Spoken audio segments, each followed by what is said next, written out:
ជំរាបសួរអ្នកនរគ្នាខ្ញុំខ្ញុំប្រាប់ពីវិធីធ្វើរូបធម្មតារបស់យើងក្នុងទូរស័ព្ទដៃដើម្បីធ្វើឲ្យបង្លែងឲ្យទៅជារូបថតដែលយើងថតដាក់នៅក្នុងការហ្នឹងអ្នកនរគ្នាតោះអញ្ចឹងអ្នកនរគ្នាត្រូវមានកម្មវិធី Google Gemini មួយមក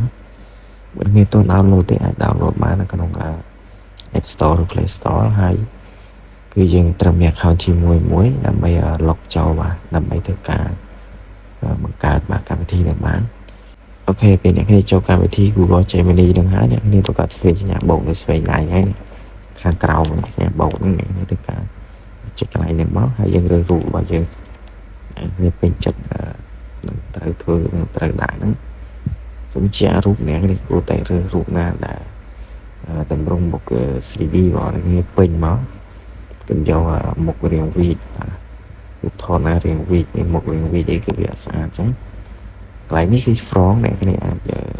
copy យកបានខ្ញុំដាក់នៅក្រោម description video ហ្នឹងឬក៏ក្នុង comment អ្នកគ្នាអាចទៅ copy យកបានការ copy សិននេះចាំបន្តិចអ្នកគ្នា copy មកបាទនេះទៅផាសមកបាទចុចលើវាមកចុចពីកន្លែងនេះម្ដងមកហើយផាសចូលមកអូខេហើយសម្រាប់អ្នកគ្នាចង់បដូរពណ៌កាវបាទគ្នាចង់ដាក់ពណ៌ទឹកប៊ិចឬក៏ខ្មៅហើយក្បាត់កអ្នកគ្នាអាចបដូរបានដែរ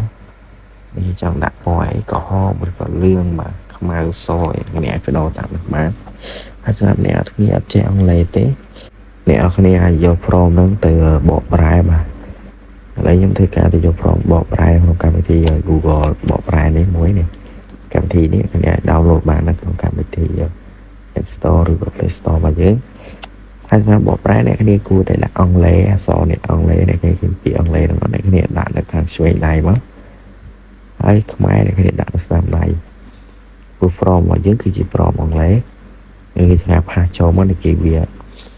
លោកអក្សរខ្មែរនៅខាងក្រោមហ្នឹងអ្នកគ្នាអាចមើលបានបាទកន្លែងណាបាទសម្លៀកបំពាក់បាទនេះក៏អាយើងពាក់នឹងពណ៌អីអ្នកគ្នាអាចលុបមកហើយអ្នកគ្នាដាក់ពណ៌អ្នកគ្នាពេញចិត្តដាក់មកអ្នកគ្នាអាចដាក់អក្សរខ្មែរក៏បានអង់គ្លេសក៏បានដែរបើអ្នកគ្នាចង់លេខទេអ្នកគ្នាវាយខ្មែរមក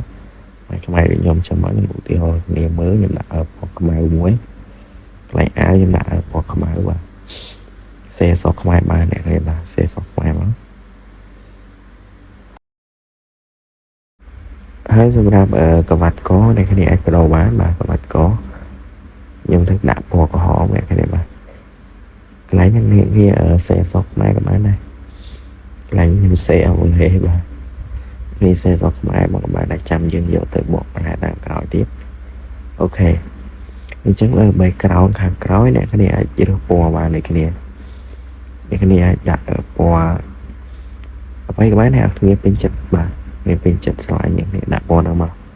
សម្រាប់ខ្ញុំដាក់ពណ៌ប្រផេះបាទអញ្ចឹងអ្នកគ្នាសេមកបាទសខ្មែរហ្នឹងបាទប្រផេះមកបាទអូខេពេលអ្នកគ្នានេះហើយអ្នកគ្នាថយមកអ្នកគ្នាចុចយ៉ាព្រួយកន្លែងនេះមកដើម្បីបដូរវាទៅជាអក្សរអង់គ្លេសវិញនេះបាទគឺវាលោតអង់គ្លេសវិញហើយអញ្ចឹងអ្នកគ្នាធ្វើការចុចកន្លែងនេះ4ជ្រុងហ្នឹងអ្នកគ្នាចុចកាន់មកដើម្បី copy បាទ copy from ដែលយើងបានកែមិញណាបាទយកទៅផាសកន្លែងរូបភាពរបស់យើងវិញបាទ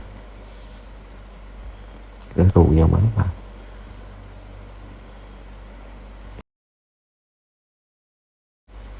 អូខេអញ្ចឹងរឿយៗហើយនេះគ្នាផាស from នឹងចូលមកបាទតើមកគ្នាជូនតម្រងទៅបើគេមើលទៅត្រឹមត្រូវហើយแล้วก็កំពុងតែចង់តែចាំបន្តិចអ្នកនេះសម្រាប់កម្មវិធីនេះគឺងាយស្រួលប្រើមែនទែនអ្នកនេះបាទគឺលឿនបាទងាយស្រួលគឺ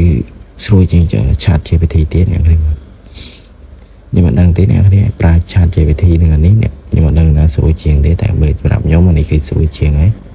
ហើយនេះអ្នកនេះគឺបានហើយរូបរបស់យើងដងខ្លួនរបស់យើងគឺអត់ត្រង់បាទអញ្ចឹងអ្នកគ្នាអាចលើរូបនឹងដែរហើយអ្នកគ្នា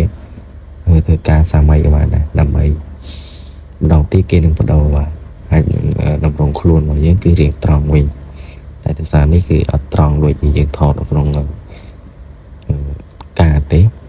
ចឹងនេះគ្នាអាច download នេះគ្នាចុចកត់លើរូបមកនេះគ្នាឃើញយ៉ាប់ព្រួយនេះគ្នា download មកគឺរួចហើយចឹងវីដេអូនេះគឺមានតែប៉ុណ្ណឹងណា